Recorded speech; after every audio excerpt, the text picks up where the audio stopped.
ब्रह्मचर्य है, इसके 8 गलतियां होती हैं जिनसे ब्रह्मचर्य क्षीण हो जाता है। पहला, परस्पर दर्शन काम भाव से। स्त्री पुरुष का परस्पर दर्शन, आपने और कोई क्रिया नहीं हुई, केवल आपने काम भाव से युक्त होकर पुरुष को देख लिया या पुरुष स्त्री साधक को देख लिया, बस गंभीरता पूर्वक अंदर वासना पूर्वक आपने देख लिया। अब आपका ब्रह्मचर्य टिक नहीं सकता, किसी भी तरह से क्षीण हो जाएगा, आपको पता भी नहीं चलेगा। ये 8 प्रकार की गलतियों को सुधार कर लिया जाए तो पूर्ण ब्रह्मचर्य का अनुभव होने लगेगा। कभी भी किसी माता बहन की तरफ दृष्टि जाए, तत्काल उनमें भगवती का भाव करते हुए, जगदम्बा का भाव करते हुए, या श्री जी की सहचरियों का भाव करते हुए, या अपनी बहन का भाव करते हुए। हाँ, अपनी बहन में कहीं गलती भावना थोड़ी आती है, अपनी माँ में कहीं गलत भावना थोड़ी आती है, अपनी बेटी में कहीं गलत भावना थोड़ी आती है। ऐसे सद्भाव रखिए, कोशिश कीजिए कि उनके मस्तक और केशों पर, नेत्रों पर दृष्टि न जाए, चरणों पर दृष्टि रहे। जो चाहे आपन कल्याणा, सुजस सुमति शुभगति शुभ नाना, सो परनार लीलार गुसाई, तजो चौथ के चंद्र किनाई। जैसे चौथ के चंद्रमा को देखने से कलंक लगता लोग बचते हैं, ऐसे ही माता बहनों के नेत्र, मस्तक और केस, इन 3 को देखने के लिए अपनी दृष्टि को बचा लो। नेत्रों में नेत्र न मिलने पावे, उनके ललाट और उनके केस पास पर दृष्टि न जाने पावे, उनके चरणों पर दृष्टि रहे। संभाषण करना हो तो सर नीचे आकर के ही उनसे संभाषण करो। ये आद्य शक्ति जगदम्बा के अंश स्वरूप है, श्री जी की सहचरी है। ऐसा भाव रखकर उनसे वार्ता करो। ज्यादा देर वार्ता मत करो, एकांत में वार्ता मत करो। जहां दर्शन हो तत्काल नेत्र हटा लो। अगर दर्शन होते ही आपने काम भाव से उनको देख लिया तो फिर आप ब्रह्मचर्य नहीं रह सकते, या वो ब्रह्मचर्य नहीं रह सकती जिसने पुरुष को काम भाव से देख लिया। पहली गलती। दूसरा है स्पर्श करना, किसी भी बहाने से परस्पर स्पर्श करना, किसी भी अंग का स्पर्श करना। हम भले प्रकट नहीं कर रहे हैं अपनी वासना, लेकिन किसी भी बहाने से पुरुष या स्त्री के शरीर का स्पर्श करना परस्पर विपरीत भावना से, ये दूसरा लक्षण। यदि आप प्रकट तो नहीं कर रहे लेकिन किसी भी बहाने से आप स्पर्श कर रहे हैं, आपके अंदर काम का भाव चल रहा है, तो आप ब्रह्मचर्य नहीं रह सकते, आपका ब्रह्मचर्य क्षीण हो जाएगा। दूसरी गलती। तीसरी गलती, केल विलास क्रिया को देखना। किसी भी जीव के केल विलास क्रिया को देखने से अपने मन में वैसे भावुकता प्रकट हो जाती है और हम ब्रह्मचर्य खो बैठते हैं। चौथी बात, परस्पर बैठ करके एक दूसरे के रूप का गान करना। आप बड़ी सुंदर हो, या आप बड़े सुंदर हो, आपकी बहुत याद आती है, या वो बहुत सुंदर है, वो हमको बहुत चाहती है, वो हमको बहुत चाहते हैं। ऐसी परस्पर में वार्ता करना या एकांत में उसके गुण कीर्तन करने से ब्रह्मचर्य का नाश हो जाता है। पांचवा, एकांत में बैठ करके भाषण करना। एकांत में बैठकर कभी भी साधक को ऐसी गलती कभी नहीं करनी, भले वो भागवती उपदेश क्यों न हो। जब आप देख लीजिए कि हमारे चित्त पर पुरुषत्व का अभिमान नष्ट हो गया है, किसी भी स्थिति में हमारे हृदय में भावना नहीं आएगी कि भोग्य वस्तु है, तो फिर सच्चिदानंद भगवान की अपार कृपा है कि त्रिभुवन में आपको कोई हिला नहीं सकता। नहीं स्वात्मा रामम विषय मृग तृष्णाम भ्रमयति। ज्ञानी भ्रष्ट हो सकता है लेकिन बोधवान नहीं, भक्त विचलित हो सकता है लेकिन प्रेमी नहीं।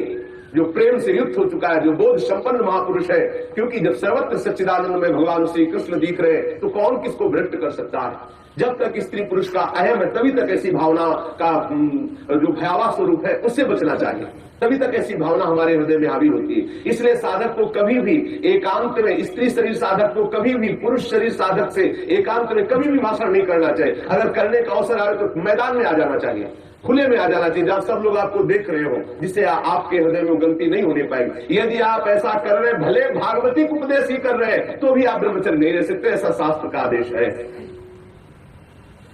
एकांत में किसी स्त्री को दूर से देखकर या पुरुष शरीर को देख करके भोग का संकल्प कर लेना, वासना का संकल्प कर लेना, यह ब्रह्मचर्य का नाश कर देने वाला संकल्प होता है। दृढ़ निश्चय कर लेना, संकल्प कर लेना। या विपरीत देह वाले, जैसे पुरुष या स्त्री, विपरीत देह वाले संग में एकांतिक केली कर लेना।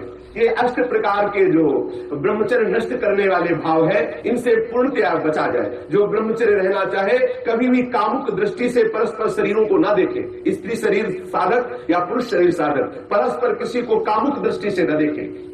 कभी बुरी भावना से किसी भी माता बहन का स्पर्श न करे। कभी भी किसी भी तरह से अपने निकट ना आने दे, ना उनके निकट जाए।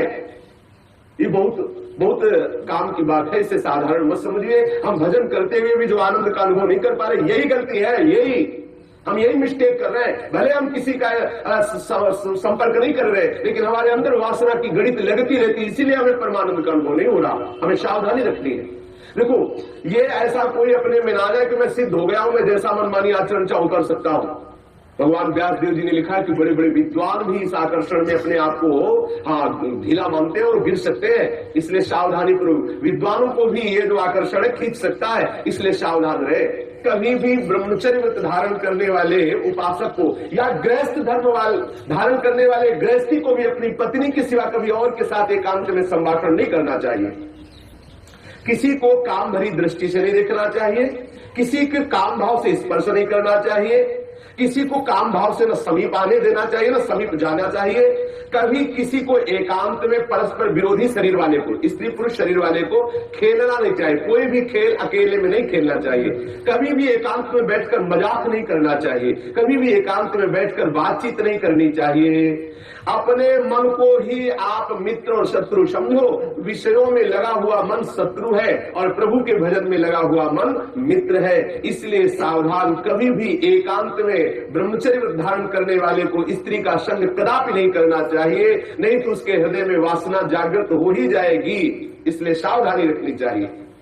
ये जो इन गलतियों का सुधार कर लेता है वो ब्रह्मचारी पूर्ण रूप से ब्रह्मचर्य रह सकता है। एक बार फिर ध्यान दिया जाए, किसी भी तरह से हम किसी भी माता बहन को या माता बहन किसी भी पुरुष को काम दृष्टि से न देखें। दूसरी बात, किसी बहाने से हम परस्पर स्पर्श ना करें। तीसरी बात, किसी भी तरह से हम उनके साथ कोई क्रीड़ा ना करें, कोई खेल ना खेलें। किसी भी तरह से हम चार लोग बैठ करके उनकी प्रशंसा ना करें जिनके प्रति हमारा मन आकर्षण हो चुका है। कभी भी हम एकांत में संभाषण न करें, एकांत में संलाप न करें। कभी भी हम विषयों का संकल्प न कर बैठे, विषय भोग का संकल्प न कर बैठे। इस तरह से हम अपनी इन 8 क्रियाओं से निवृत्त रहे। बुरी भावना से देखना, बुरी भावना से स्पर्श करना, बुरी भावना से निकट जाना या निकट आने देना, ये नहीं होना। बुरी भावना के साथ अंदर से भावना बुरा रखते हुए खेल खेलना, मजाक करना, बातचीत करना, इस तरह से अपने मन को हम विषयों से बचा सकते हैं। अगर इन 8 क्रियाओं से बचा ले गए तो हम ब्रह्मचारी रह सकते हैं। यदि आप ब्रह्मचारी होना चाहते हैं तो आप अपने मन को शुद्ध रखिए। आप अपने हृदय को कभी खाली मत छोड़िए। हृदय खाली रहेगा, मन अशुद्ध रहेगा तो शरीर में ब्रह्मचर्य रह नहीं सकते। और जिसका हृदय और शरीर और मन तीनों अशुद्ध है वो कभी भजन नहीं कर सकता। इसलिए सावधान।